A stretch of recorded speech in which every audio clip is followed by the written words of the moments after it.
Hello, everybody. I'm really glad to be here. Thank you so much, Lelda, for finding me. I don't know how. And for inviting me and giving us or me the opportunity to talk about our long-lasting project, 199 Little Former Heroes, Meanwhile Sheroes. And Girls Don't Cry is part of this. But before I talk about the films, I would like to say something about my life and how my background, influenced my professional life. I was raised in my professional life and my interest in young people. I was raised in a big family with 6 siblings in the Black Forest. I'm the third of 7. And I grew up with the siblings and my parents and grandparents. So always we're like a house full of people and neighbors as well. My parents were poor, money-wise. We never had a car. And that's why we had to go on our ways to school always by ourselves, walking long distances. That maybe later led to this project, which I will tell you more about. At a very young age, I became a teacher for physical education. No wonder, because he was so strong after walking distances every day. And at a pretty early age, I think 25, I met dance in my life. I went to teachers training for teachers for physical education, and there was a choreographer, and they worked in dance with us. And she recovered my talent. And this was a very strong, important turning point in my life. Because with dance, I experienced storytelling for the first time. And I had the chance to dance in a semi-professional company, which I could, do beside teaching at schools, which was very, very, had strong feelings in combination with dance. And for the first time in my life, I had something where I can express myself. And I experienced later and asked children, is there anything where you see yourself, how can you express yourself? I stopped dancing when I was pregnant with my second child. And then later when I had 3 children, not more than that, 3 children, I worked as a freelance dance teacher and choreographed with a teenager for many, many years, full evening modern dance and dance theater pieces and musicals. And it always adapted to the children's topics. What moves them? What is their life about? How are their feelings? And so this was again another possibility to tell stories on stage with these young people.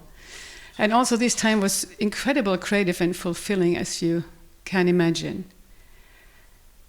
We filmed, my husband and I, we filmed one of these musicals, and that was the birth in 1996 of our production company called Schneegans Production. If I translate it, it's a snow goose production. In the Indian horoscope, I'm a snow goose, Don't you see? So, and then I do a big step, further. When I was about 50, I wanted a new creative challenge that was not so physically demanding as teaching, jazz dance and throwing yourself to the ground and stuff like that. So probably influenced by the profession of my husband Walter, who is an actor, I thought of making documentaries. I never went to a film school, so how can I make documentaries? But I thought I know how to tell stories, so it should be possible somehow, right? And I later then I experienced that I have to learn a lot, obviously.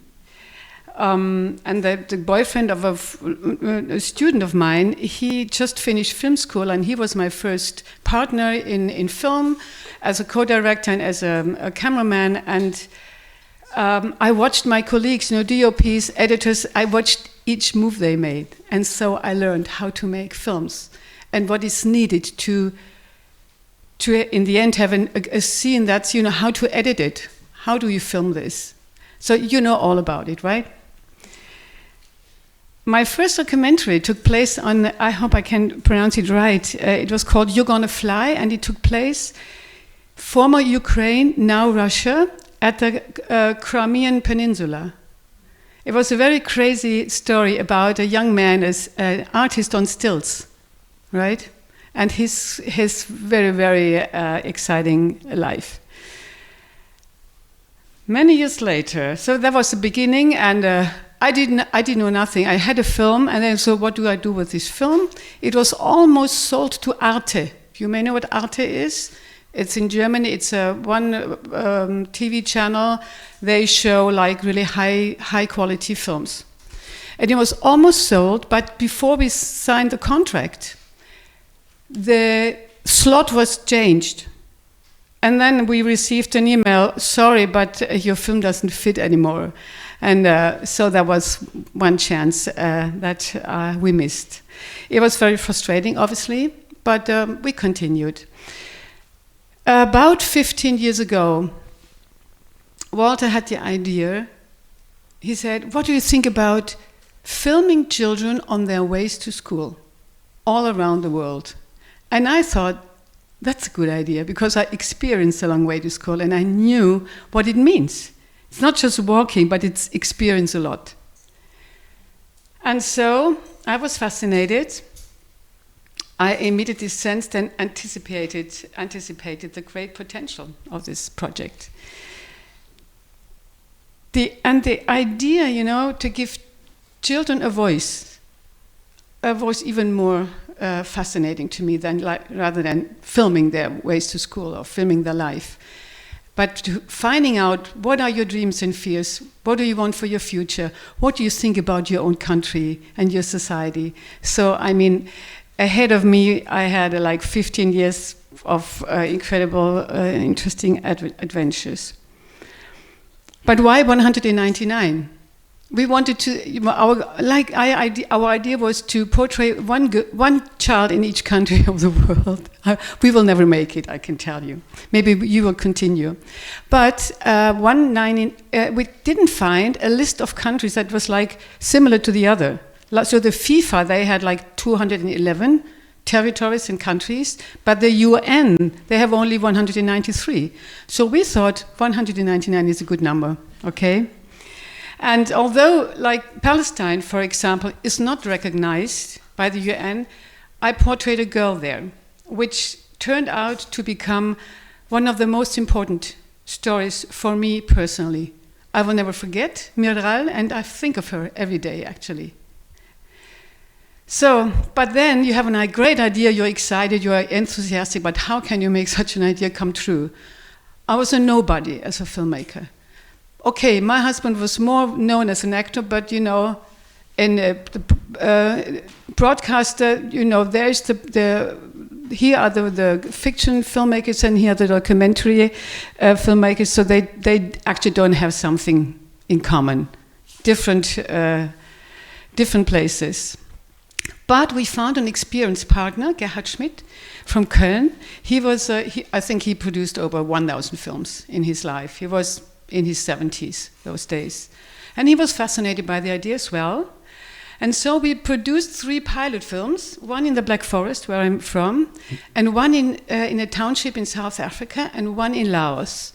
And we've been to Laos and South Africa for other professional reasons, so we just did it with our own money, of course, you know. And so Gerhard, he agreed, and we just did it. Nobody paid me, and we just paid the team.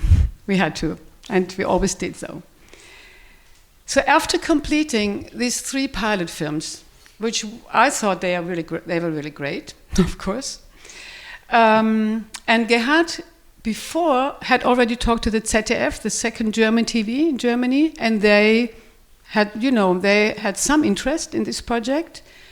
But when we then, I think it was about 1 or 2 years later, we were finished with these 3 films, and you know, we went back to the ZDF and said, here, this is now what we have, and we would like to continue. But then the project was cancelled. And there was no answer that we would have understood. Sometime later, we learned that the series, The Most Dangerous School Routes in the World, was starting on public television in Germany with big success.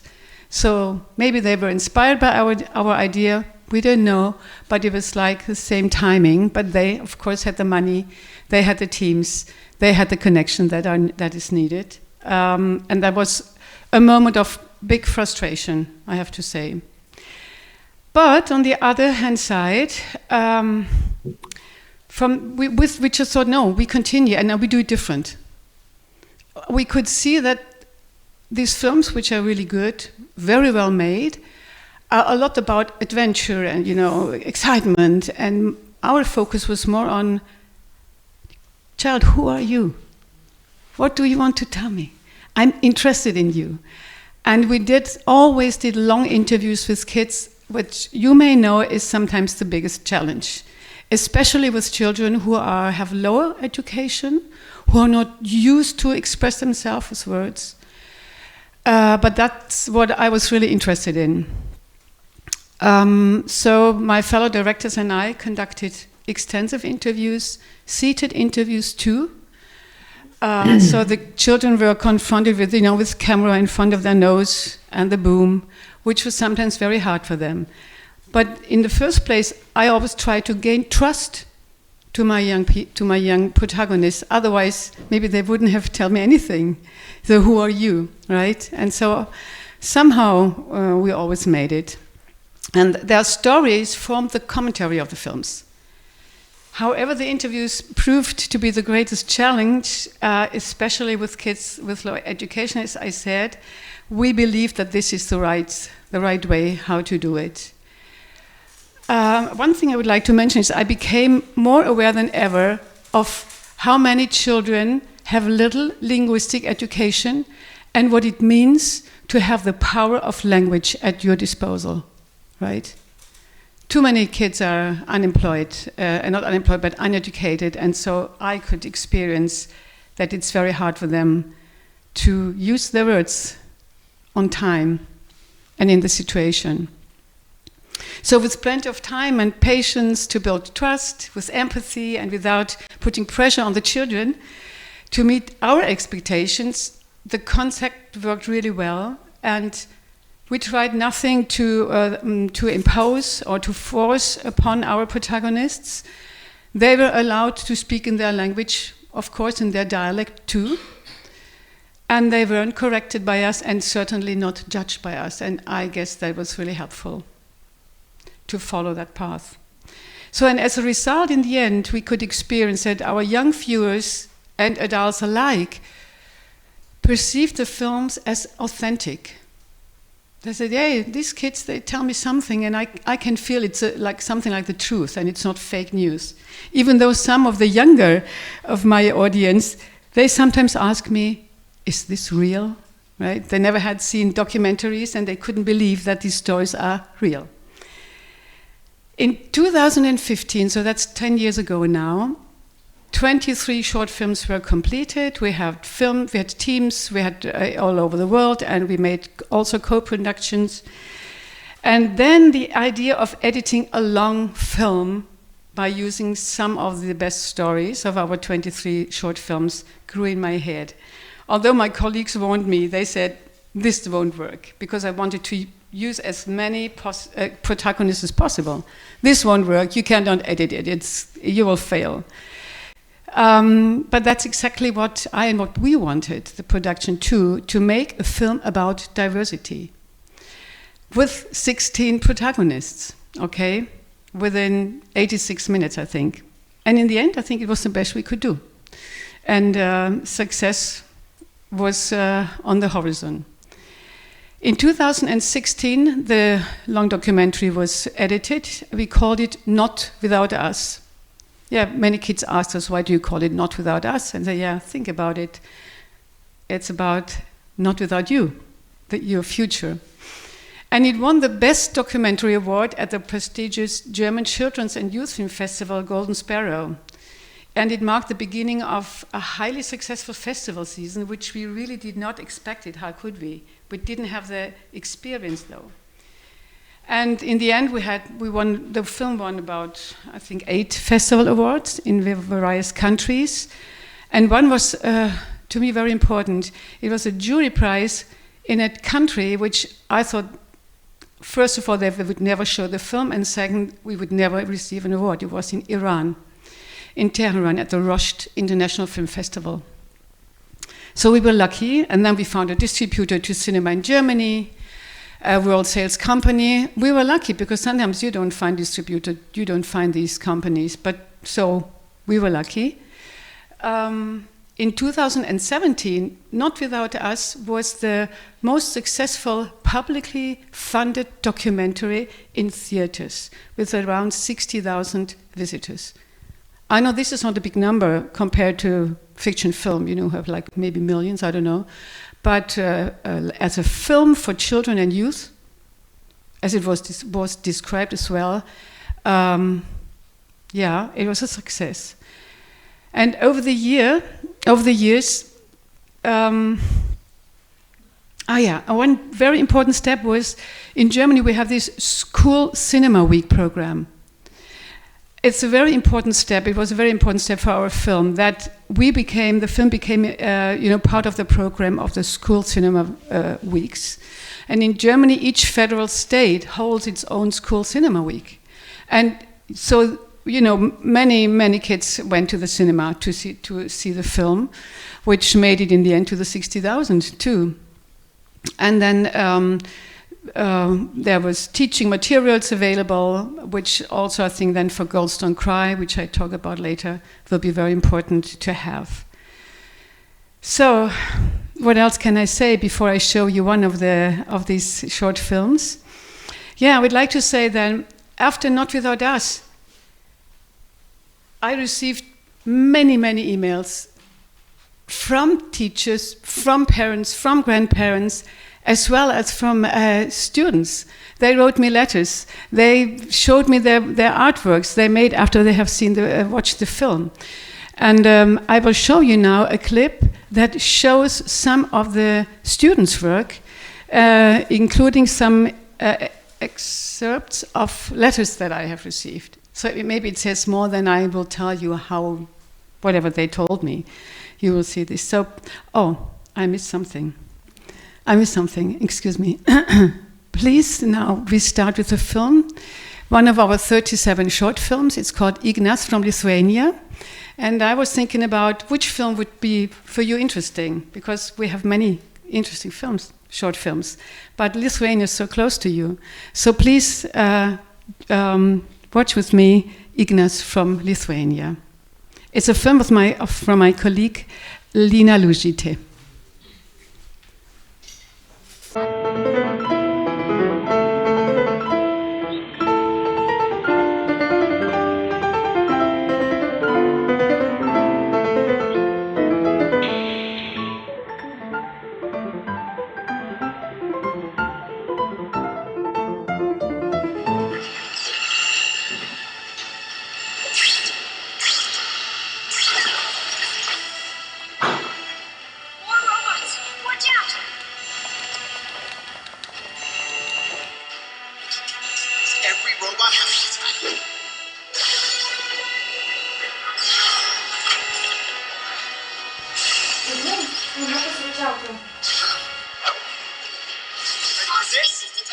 Mano vardas yra Ignas.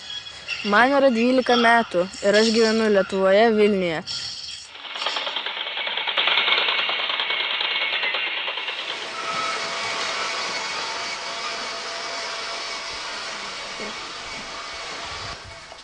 Aš gyvenu su savo mama, patėviu ir 2 gyvūnais, su žuvim vardu Bluey ir mano mėgstamiausia jūrų kiaulytė vardu Roxy. Aš kiekvieną rytą pašeriu savo gyvūnus, savo žuvį su paprastu žuvų maistu ir savo jūrų kiaulytę su morka, salota arba agurku.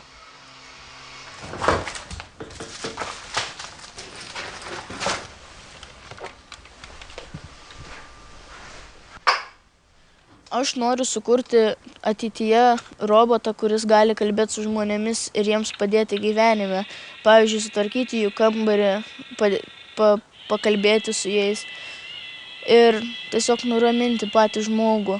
Man tai atrodo labai svarbu, todėl kad pasaulis turi turėti tokį robotą, kuris galėtų žmonėms padėti, nes manau, kad žmonėms viskas pradeda labai sunkėti. Kad žmonės kalbėtų su kitais žmonėmis yra svarbiau, bet aš tiesiog noriu sukurti tokį robotą, kad jis būtų kaip pakalbinis, kai neturi su ko kalbėti. Aš nenoriu kapišono.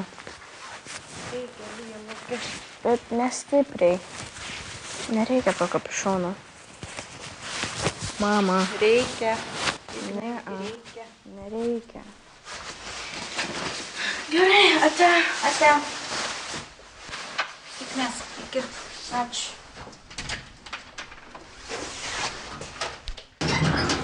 Mano lifto lubose yra balti diskai. Kai aš kiekvieną kartą, kai važiuoju su savo liftu, pasižiūriu juos, man jie primena žvaigždės ir man tai atrodo labai gražu. Kai aš išeinu iš namų, dažniausiai namuose būna tik mano mama, nes patėvis jau būna išvažiavęs į darbą. Ir aš visada manau, kai aš išeinu į mokyklą, kad mano mama eina atgal į lovą ir miega.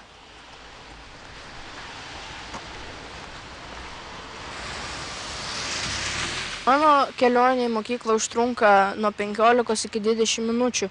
Tai nėra labai ilgai, nes mano mokykla tais 2 kilometrus nuo mano namų. Mano kelias į mokyklą gali keistis pagal kokia mano yra nuotaika arba kaip aš jaučiuosi. Vieną dieną gali būti pro gėlių turgų su autobusų stotelė arba tiesiog pro labai sumišusias gatvės ir sankryžas. Mano kelias į mokyklą yra labai puikus, nes yra keli keliai ir man labai patinka šitas kelias į mokyklą.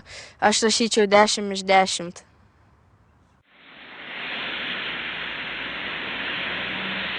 Jau po 5 dienų bus kalėdos ir nėra nei trupučio sniego. Ir man atrodo, tai dėl globalinio atšilimo. Man atrodo, tai prasideda ir Lietuvoje. Galbūt po kelių metų čia bus toks pats oras kaip ir Afrikoje, bet kaip žmonės prie to pripras? Man atrodo, kad žmonėms reikia tiesiog mažiau šiukšlinti ir bloginti mūsų gamtą. Ir man atrodo, kad klimato atšilimas neprasidėtų.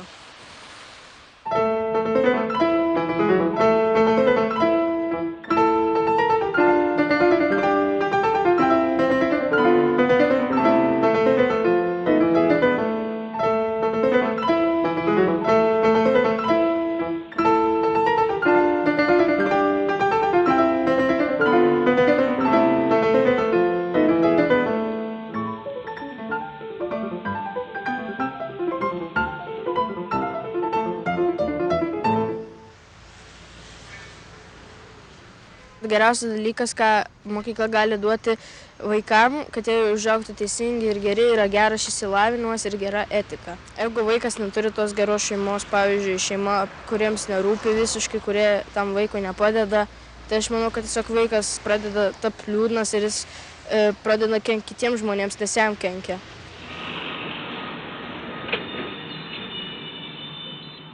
Aš gyvenime labiausiai bijau karo, todėl kad kare labai daug žmonių žūsta ir aš tiesiog to labai nenoriu, kad būtų. Lietuva yra nepriklausoma šalis jau beveik 25 metus. Anksčiau ji buvo okupuota Sovietų sąjunga, žmonės negalėjo kalbėti lietuvių kalbos, skaityti lietuviškų knygų arba mokytis netgi lietuvių kalbos. Jie mokėsi tik tai su rusų kalbos. Ir noriu gyventi, kaip aš noriu gyventi, daryti, ką aš noriu.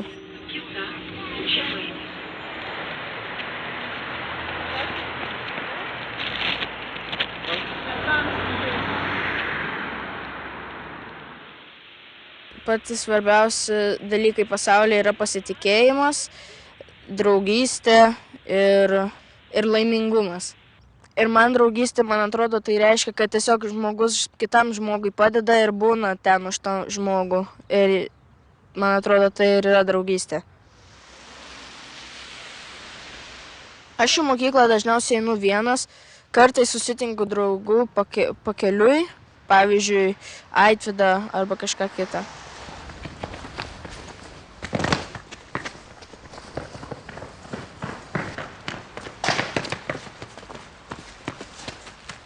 Davai, greičiau!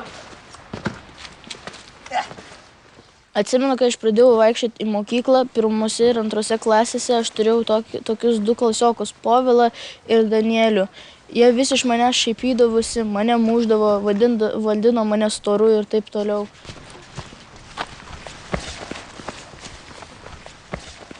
Aitvydas yra mano geriausias draugas, nes jis tiesiog labai draugiškas, juokingas ir priima tave, koks tu esi. Man tai yra labai svarbu, todėl kad aš nemėgstu žmonių, kurie atsisako žmonių, jeigu jie mėgsta kažką kito negu jie. Ką matai? Jeigu mano svajonė išsipildytų sukurti labai gerą žaidimą, kuris pakeistų žmonės, tai manau, kad jis turėtų būti apie 2 žmonės, kurie pasitikė vienas kitu įveikti visokias kliūtis. Ir vieni patys jie negali to padaryti, bet jiems reikia būtinai to antro žmogaus.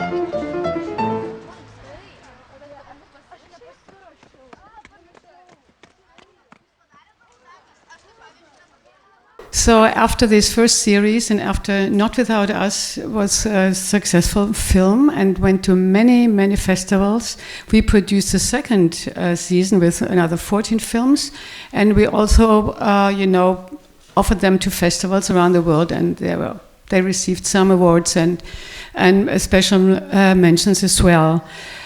But I found out that, for me personally, it's nice to receive awards for a film, but what is the most important for me is how can my films really get to the kids, to these young people, and not just by, watching them and I go, okay, I had my popcorn and bye-bye, but to, suck a little bit deeper. And I think it's really necessary that you bring these films into schools, right? Because young kids nowadays, even more, they don't go to the cinema, especially not to a documentary film.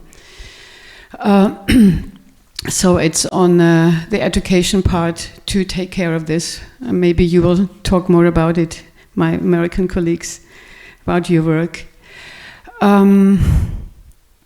Meanwhile, we have 43 films, because in the film Girls Don't Cry, that's here at the festival, we also produced the 6 stories of the girls as short films. So now we have 43, which is a nice number already. And before I talk a little bit about Girls Don't Cry, and I show you a little clip, I would like to show you what I said before. This number 2, it shows you some of the students' reaction on the film Not Without Us, and also on some of the short films.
Okay. Yeah, thank you.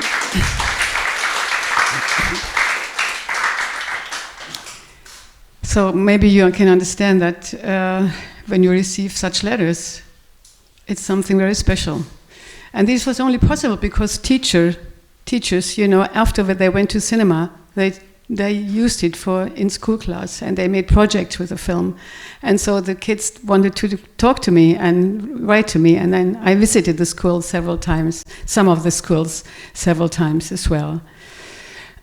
So I switch now to Girls Don't Cry, the documentary, my last and latest project, because I will finish my career as a filmmaker after Girls Don't Cry, because I'm a grandmother now. And the film is about what does it mean to be a girl in the world today? How do girls fare in a restrictive world? It's about the longing for a self-determined life in freedom, the desire of the girls to fall in love without paternalism, without others having power over their bodies, and with equal rights. So the film tells the story of 6 girls from 6 different countries. I would very much like to invite you to come to the cinema either tomorrow or on Saturday and share this experience with me and and talk about it. Maybe you will never forget these girls again, maybe. So Lelta, and you asked me, before I show you a short clip about the protagonists of Girls Don't Cry, you asked me to give an answer on the question, what made me stick to doing the work in this area, although it did not come easy in all regards? My answer is maybe simple. You have to do something, right, in your society. Not just longing for success, but you have to, I would be happy if I can leave something, like some footsteps, something. And think about what you love to do and what your skills are. And then do it with all your heart. And some kind of obsession is helpful too. I can be a very obsessed person when I work. I think everybody has to give something to the society to create a good place where it's good for everybody, where hate is not accepted and where people stick together and where the needs of our children come first. And with these words, I would like to say goodbye, or say thank you for listening. And please share with me my last clip.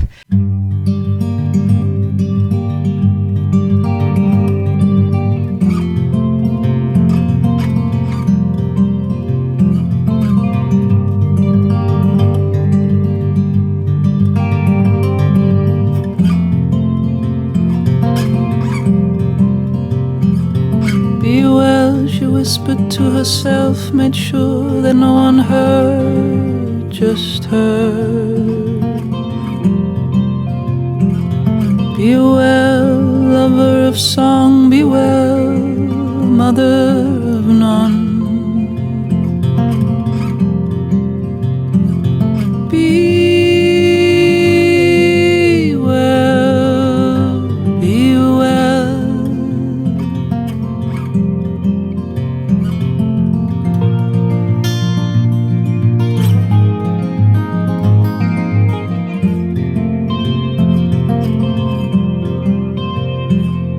Be bold in the face of all quotidian storms. Be brave in conversation with your father. Be mad when you've got reasons, and love the madness with all your heart. Cherish all your flaws, they are so very easy to love.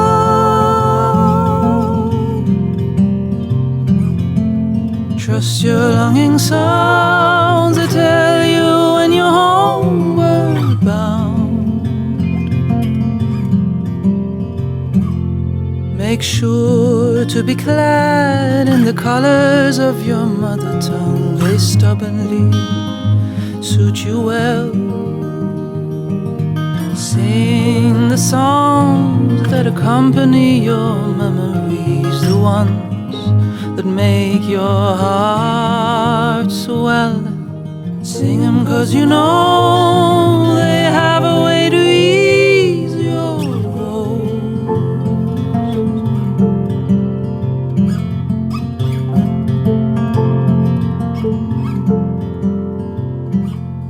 Be well, she whispered to herself, made sure that no one heard, just her. Be well, lover of song, be well, mother of none.